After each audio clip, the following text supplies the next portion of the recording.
I would like to get your thoughts on potential spillover effects, really, because there's a lot of concern today as we approach a new auction by French debt authorities.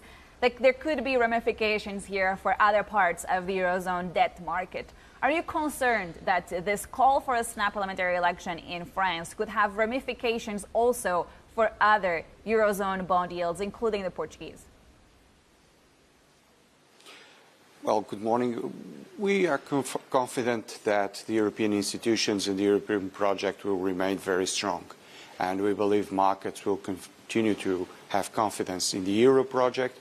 And in our particular case, Portugal is well suited to be protected from market adversities. We had a surplus of 1.2% of GDP last year in our fiscal balance, and we forecast to continue to have surplus on the fiscal balance of 0.2, 0.3, allowing us to reduce public debt to close to 95% of GDP this year, and in a path of reduction up to 80% of GDP in 28. So I think concerning Portugal, the fiscal balance, the structural reform program that the new government has, the economic growth perspective, and the reduction of public debt will allow us to continue to have confidence from investors and markets in a broader confidence of the euro.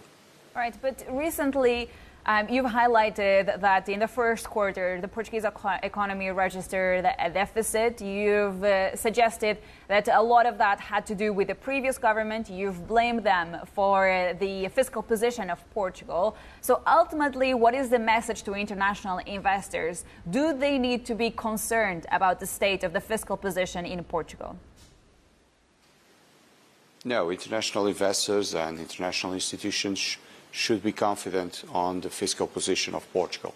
We will end the year with a small surplus, 0.2, 0.3% of GDP. We forecast for the next year a surplus of the same magnitude. That will allow us to continue to reduce public debt for 5 percentage points a year, and we will remain extremely robust in terms of public finance, and also with economic growth. We forecast at least 2.3% economic growth next year.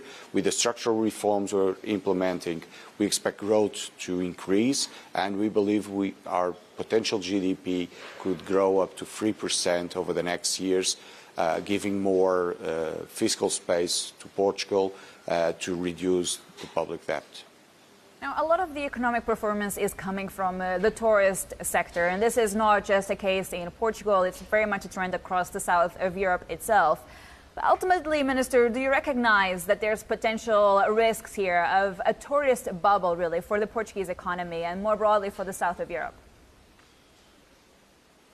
Well, tourism is an important sector in Portugal, has always been, but the value of the tourism has been increasing. We are creating more and more value in our tourist supply, but other sectors are also growing. We have more and more exports on technology, on other services, also on industry. So we're continuing to diversify the Portuguese economy, reducing the weight of tourism, and in tourism itself creating more value add in the service that we provide to people.